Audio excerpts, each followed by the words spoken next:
Hello Fox, j'espère que vous allez bien, que vous avez passé de joyeuses fêtes en famille ou entre amis et que vous commencez l'année 2020 avec de bonnes nouvelles et surtout en bonne santé.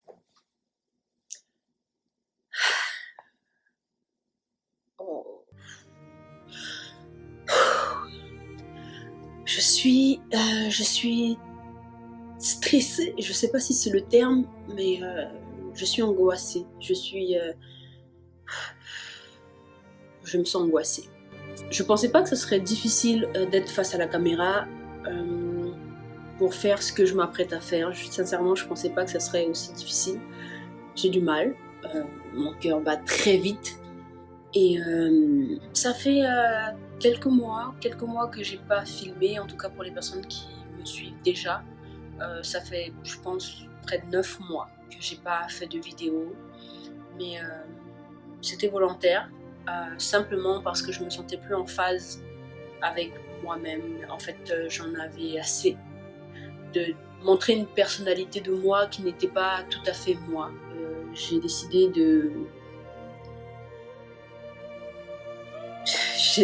m'assumer en fait.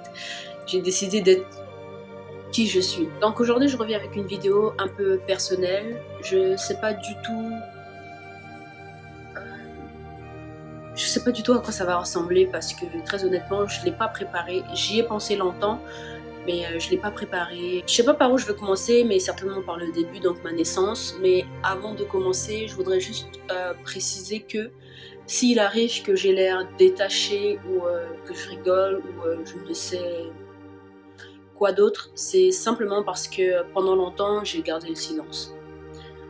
C'est seulement depuis l'année dernière que j'en ai parlé publiquement, si je peux m'exprimer ainsi, parce que je suis présentement dans une démarche juridique contre mon père pour des faits d'agression sexuelle et de viol. Et ce qui fait que durant toutes ces années-là, en fait, j'ai développé ce qu'on appelle un mécanisme de défense. Pour ceux qui se connaissent un peu, qui sont intéressés par la psychologie, comprendront. Mais ceux qui ne s'y connaissent pas, c'est juste un mécanisme que mon cerveau a mis en place pour me permettre de vivre ce choc traumatique. Et malheureusement, aujourd'hui, je suis victime, si je peux dire ça comme ça, de ce mécanisme-là, parce que je ne suis plus capable de vivre mes émotions en temps réel. Quand il m'arrive quelque chose, quand je suis choquée par quelque chose ou affectée ou blessée, j'ai du mal à vivre mes émotions. Je connais pas beaucoup d'émotions. En fait, moi, je vis pas beaucoup d'émotions. Il y a l'agressivité et la joie. Je pense que c'est les deux émotions que je vis le plus souvent. Et donc là, je pourrais paraître distante, comme si je parlais de quelqu'un d'autre, comme si je n'avais pas vécu ça, comme si ça ne m'avait rien fait, comme si, je sais pas, vous pourrez interpréter mille et une choses, mais ça n'a rien à voir avec tout ça en fait. C'est juste que, voilà, j'ai développé ce mécanisme-là et aujourd'hui j'ai du mal à en sortir. Et donc, comme je disais, je suis en procédure juridique en ce moment depuis 1 an. Et pour ces raisons-là, on parlera de présomption concernant ce que la société appelle mon père. Étant donné que l'affaire n'a pas encore été jugée, on va juste parler de présomption pour que je ne m'apporte pas des soucis. Je omettrai volontairement certains détails de mon histoire parce que dans mon histoire, il n'y a pas que moi. Il y a d'autres personnes qui sont impliquées et par respect pour leur droit de parole et leur intimité, il y a des parties qui pourraient vous paraître floues. Mais voilà. Je vais commencer. Je suis née en 92 au Congo, précisément à Pointe-Noire. Dès ma naissance, j'ai été récupérée par ma grand-mère, la mère de mon père. Très honnêtement, je ne connais pas les détails, j'ai pas beaucoup de souvenirs de cette partie-là de ma vie, c'est-à-dire de mon enfance jusqu'à l'âge on va dire jusqu'à ce que je sois un enfant. Donc de mon nourrisson, j'ai pas beaucoup de souvenirs. Je sais que j'ai grandi avec ma grand-mère apparemment depuis ma naissance. Je ne connais pas ma mère et je ne connais pas non plus son histoire. Je ne sais pas si elle m'a volontairement abandonnée, si la famille de mon père m'a arrachée à elle de force. Franchement, je ne connais pas les circonstances de mon histoire, de ma naissance et de ce pourquoi j'ai grandi avec ma grand-mère et pourquoi je ne connais même pas ma mère en fait et que je ne l'ai jamais vue. Donc c'est ça, j'ai grandi avec ma grand-mère jusqu'à mes 12 ans. Pendant ces années-là, d'aussi loin que je me souvienne, j'ai eu une enfance heureuse. J'ai grandi avec mes cousins et cousines, on était nombreux. Il y en a qui faisaient des allers-retours, qui n'habitaient pas forcément là. Ils habitaient à l'étranger, certains en France, d'autres ailleurs. Mais on était très souvent entourés. Ma grand-mère voyageait beaucoup. Et donc, je me retrouvais souvent avec mes grands cousins, mes grandes cousines, puis le personnel qui travaillait pour nous. Très vite, j'ai eu conscience de l'acte sexuel vers l'âge de mes 6-7 ans. Un de mes cousins venait dans ma chambre la nuit et il se frottait à moi. Il se frottait à moi pendant plusieurs mois, je dirais même plusieurs années, peut-être 1 ou 2 ans. En tout cas, donc c'est de cette façon-là que j'ai été très vite en contact avec, que j'ai pris conscience de la sexualité. Ça n'a pas duré plus de temps que ça s'est très vite cessé parce que à la suite de ça, vers mes 10-11 ans, mes 10 ans, j'ai déménagé parce que mon père étant en France, avait étudié, puis travaillé et était installé en France, avait entrepris des démarches pour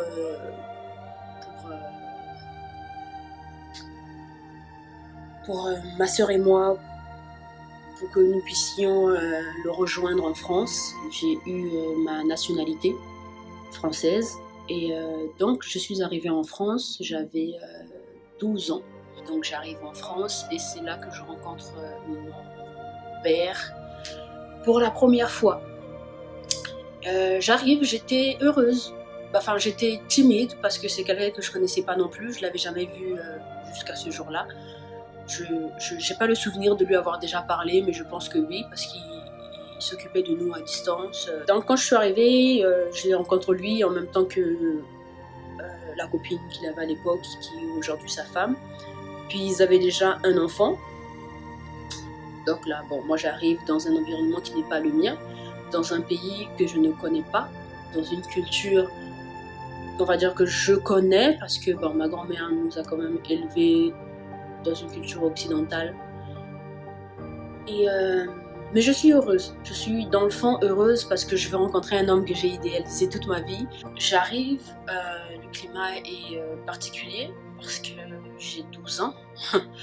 J'ai 12 ans, je rencontre un père qui à l'époque, je ne sais plus quel âge il pouvait avoir, mais je pense la trentaine. Pas début de la trentaine, mais proche de la quarantaine, mais pas trop. Bref, je ne sais plus, peut-être 34, 35 ans, je ne sais plus. Donc assez jeune. Sa compagne à l'époque en avait 26, donc vraiment très jeune pour accueillir un enfant de 12 ans. Enfin, vous comprenez ce que je veux dire. Et j'arrive, je suis contente quand même parce qu'il y avait déjà ma grand-mère qui était là. Entre-temps, elle avait quitté le Congo, qui était en France.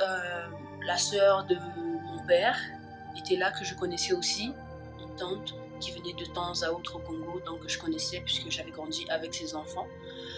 Et donc ça va, je suis rassurée quand j'arrive parce que je les vois. Mon père habitait dans un appartement avec sa compagne et leur premier enfant. Donc quand j'arrive, on déménage très vite, je pense, pour avoir plus d'espace. On déménage dans une maison. Au début, c'était bien. C'était bien. C'était bien. C'est beaucoup dire, mais ce que je veux dire, c'est que c'était correct. Chacun essayait plus ou moins de trouver sa place et on essayait de créer des affinités. Puis la compagne de mon père faisait des efforts, je pense, pour que je me sente bien. Puis moi aussi, je faisais des efforts quelque part parce que je voulais pas qu'elle ait l'impression que je vais avec cette mentalité que tu n'es pas ma mère, parce qu'en réalité, de mère, je n'en avais pas. Donc je pouvais pas avoir ce genre de discours d'enfants qui ont connu leur mère et qui soudainement voient une belle-mère. Mais c'était pas ma mère, oui, c'est sûr, mais je n'avais pas cette fermeture-là d'esprit, en fait. Donc bon, les mois passent, ça se passe plutôt bien. Puis très vite, les choses se dégradent entre elle et moi d'abord. Je comprends très vite que je suis l'aînée et que il y a certaines tâches que je dois faire, en fait, même des choses que je trouvais qui n'étaient pas forcément de mon âge. En tout cas, de mon âge, parce que je n'avais pas grandi dans cette culture-là. Enfin, moi, je venais du Congo, de chez ma grand-mère, où je faisais rien. On avait des personnes qui travaillaient pour nous. Puis en plus, j'étais l'une des dernières, donc j'avais rien à faire, en fait. Puis là, j'arrivais, on me demandait de faire des tâches que je ne savais pas, que je ne savais pas faire clairement. Et qu'elle ne m'apprenait pas non plus, en fait. Donc, très vite, les conflits ont commencé, des mensonges. Il va se passer une scène à la maison, par exemple. Elle va appeler mon père qui est au travail pour dire que je lui ai manqué de respect, ou j'ai fait ci, ou j'ai fait ça, ou qu'elle m'a demandé de faire quelque chose que je n'ai pas fait. Et voilà, elle va racheter des tonnes et des tonnes. Et mon père va quitter le travail parce que sa femme l'a appelé. Il va quitter comme ça rapidement le travail pour rentrer et puis me battre sans vraiment savoir si c'est vrai ou pas ce qu'elle raconte, en fait. Donc il demandait jamais ma version. C'est dans ce climat que j'ai passé mon adolescence, on va dire. C'est très vite arrivé, je pense. La première année où je suis arrivée, les maltraitances ont commencé. Bon, là j'ai sauté des parties, hein, parce qu'avant ça, parce qu'on avait connu des choses vraiment graves, je vais épargner les détails parce que je pense que c'est pas du tout le lieu pour dire tout ça, parce que c'est intense, c'est choquant, et je pense que je dirais ça. Mais j'ai vécu des maltraitances beaucoup plus graves, des tortures qui nous ont menés à la justice. Et à la suite de ça, je suis allée à l'internat. Mon père et sa compagne ont eu un autre enfant, leur deuxième enfant. Puis mon père a décidé d'acheter une maison plus grande encore. J'ai 15 ans. J'ai 15 ans, je suis à l'internat. Là, on est mon père, sa femme, moi, leurs 2 enfants, 6. Parce qu'entre-temps, il y a ma sœur qui est arrivée aussi. 2 ans après moi, ma sœur est arrivée. Donc là, on est 6. On déménage. Puis c'est là que...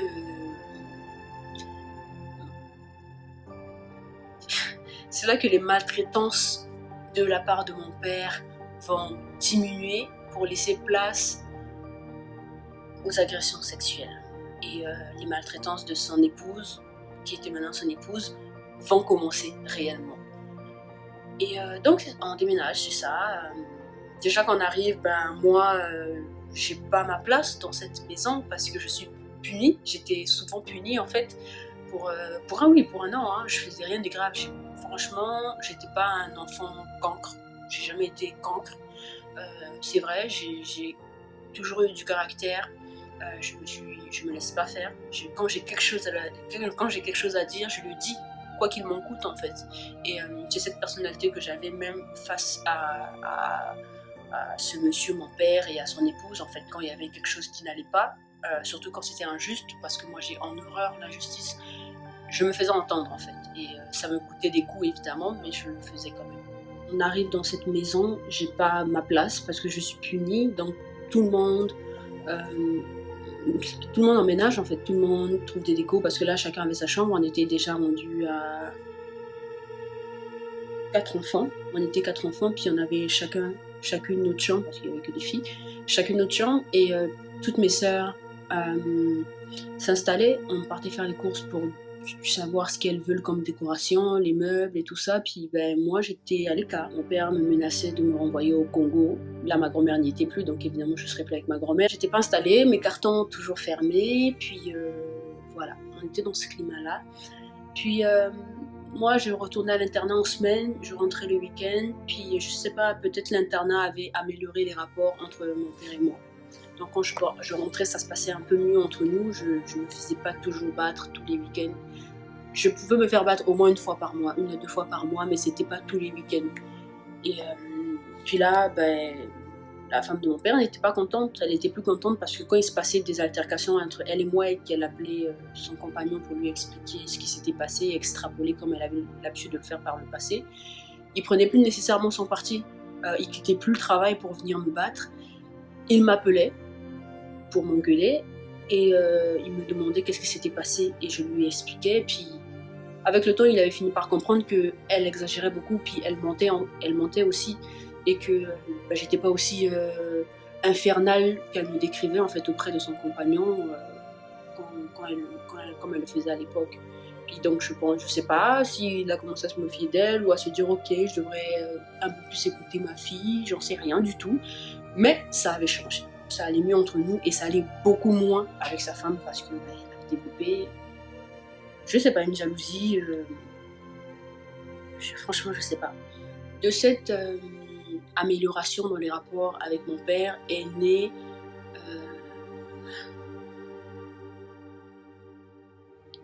une ambiance bizarre.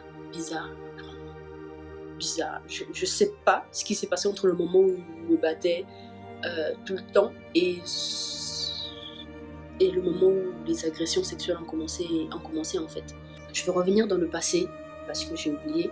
C'est dans le passé que ça a commencé. Avant qu'on emménage dans cette nouvelle maison, un soir, là où a commencé les premières agressions sexuelles, donc les attouchements.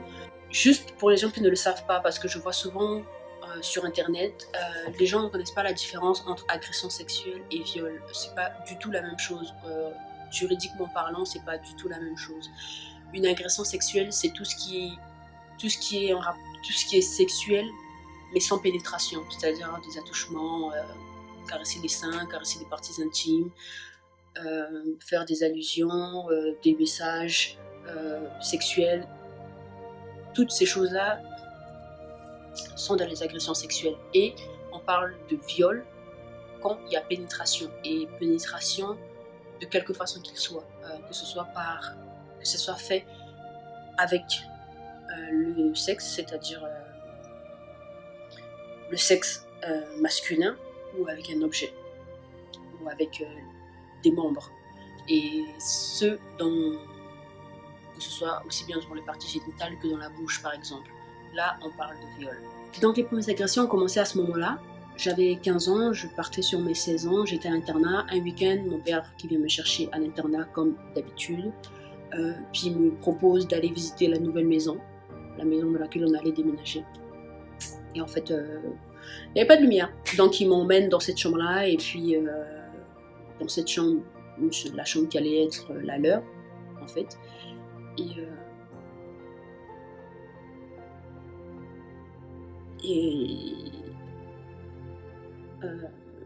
Bref, il fait mine de me faire visiter cette pièce.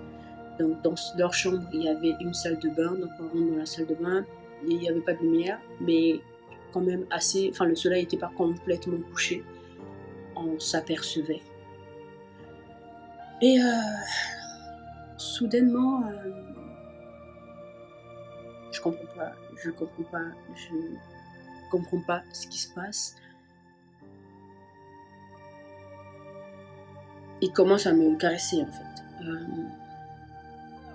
J'aime pas trop dire ce mot caresser parce que pour moi normalement caresser a une connotation positive en fait. On caresse quelqu'un qu'on aime, c'est normalement une marque de tendresse, d'affection. Mais dans mon cas, c'était pas une marque de tendresse et je sais pas comment quel mot je peux employer à part caresse, toucher. Mais bref, c'est ça, il commence à passer ses mains par-dessus ma poitrine, sur mes vêtements. Ma petite poitrine de l'époque, elle n'est toujours pas très grosse aujourd'hui non plus, mais il me caresse la poitrine, les parties génitales, toujours par-dessus mes vêtements. Je repousse sa main, il me demande de caresser ses parties intimes.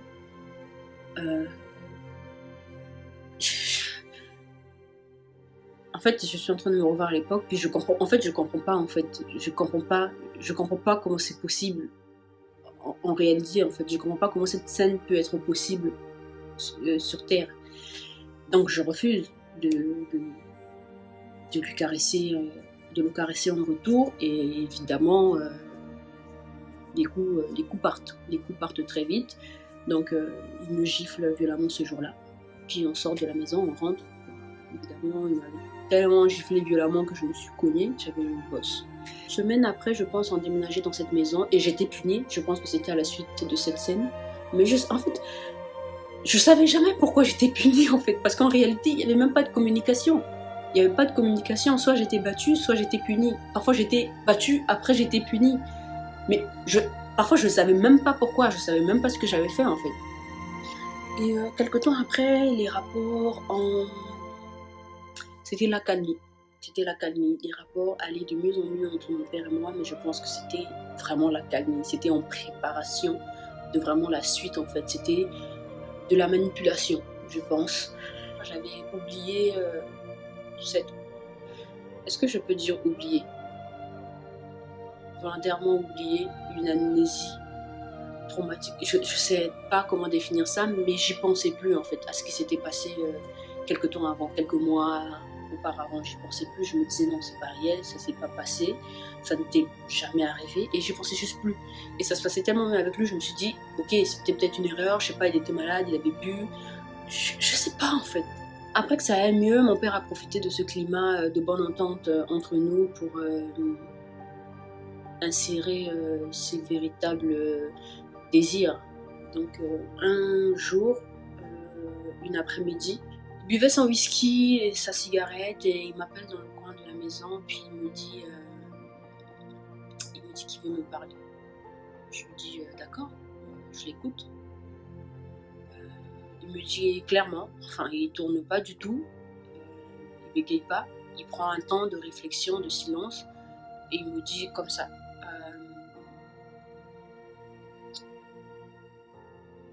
je te désire.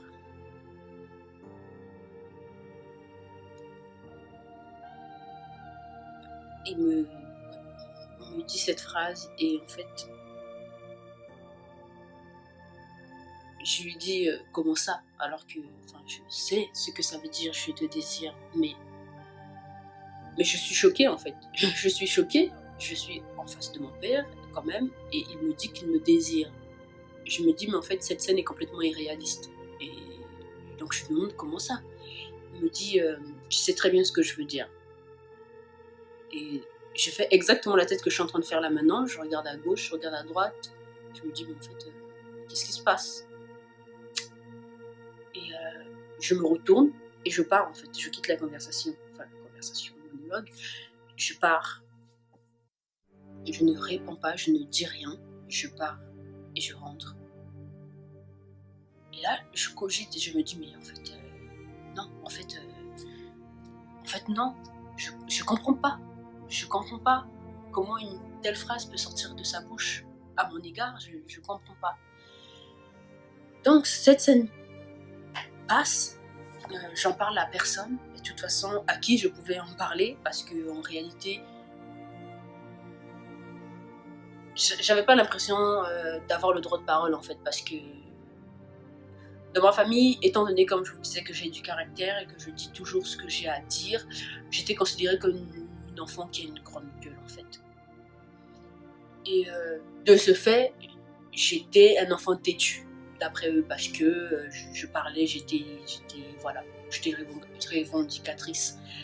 Et donc, tout ce que mes parents allaient rapporter à l'extérieur de moi était cru, en fait. Donc, à l'époque, quand ils disaient déjà que j'étais têtue, et pour justifier pourquoi on me battait autant et on me faisait vivre autant de maltraitance, ils justifiaient ça par le fait que j'étais têtue. Et dehors, on y croyait que j'étais têtue. Parce que les gens pensaient que j'étais une crapule. Donc, ils y croyaient que j'étais têtue, en fait. Cette scène passe et j'y pense, mais j'en parle à personne et je fais comme si ça n'était pas arrivé, comme pour la première fois. Parce que de toute façon, je me dis, j'ai pas d'issue. C'est mieux de faire comme si c'était pas arrivé. C'est mieux d'oublier en espérant que lui aussi oublie et qu'on n'en parle plus jamais en fait. Parce que de toute façon, ma cocotte, tu n'as pas d'issue. T'as pas d'issue. Le temps passe, les semaines, je crois même des mois. Et un soir, des mois, je pense même des années, hein. Non, des mois, oui c'est vrai, parce que ça j'avais 16 ans. Puis un soir de mes 17 ans, de l'année où j'avais 17 ans, un soir, en pleine nuit, 3-4 heures du matin, mon père vient me réveiller dans ma chambre. Et il me demande de descendre au salon. Donc, je ne comprends pas pourquoi on me réveille brutalement. Je pensais qu'il y avait vraiment une mauvaise nouvelle, quelqu'un est mort, je sais pas, il est arrivé un accident grave, parce que je ne vois pas pourquoi on va me réveiller en pleine nuit, en pleine semaine, parce que j'avais cours le lendemain quand même. Donc je descends au salon, je le suis donc, on descend, parce que nos chambres à nous les filles étaient à l'étage, et la chambre de mon père et de sa femme était au premier étage, au même étage qu'au salon. Je descends, les lumières sont éteintes, il y a juste la lumière de l'escalier qui éclairait en fait un peu le salon. Donc il me demande de m'asseoir et que ça soit sur la table en face de moi, et il me demande de m'asseoir sur le canapé, donc je m'assois sur le canapé et il commence à me poser des questions. Il me demande, comme ça, hein, enfin mon père il passe pas par, il tourne pas, en tout cas il tournait pas comme ça. Il me demande quelle est la partie la plus importante de ton corps. Petite dissertation à 4 heures du matin, qu'est-ce que c'est? Qu'est-ce que c'est? Donc je réponds spontanément mon cœur, parce que je suis quelqu'un de foncièrement bonne en fait, enfin sans vouloir me vanter, je connais quand même ma valeur, je suis quelqu'un de bon, foncièrement j'ai la bonté. Donc je réponds mon cœur parce que c'est un organe qui m'importe beaucoup. Il me dit non, c'est pas ton corps, c'est pas ton cœur la partie la plus importante de ton corps. Je le regarde, genre tu me poses une question, je te réponds, mais tu connais la réponse mieux que moi. Il me dit c'est ton vagin. Enfin, je dis ça aussi crûment, mais il n'y a pas d'autre mot de toute façon pour vagin. Bon, c'est un nom scientifique, hein, c'est ton vagin. Je me dis ok, là je réfléchis plus vraiment, mais je me dis ok, c'est quoi la suite? Il me dit donc c'est ton vagin et tu vas me le donner.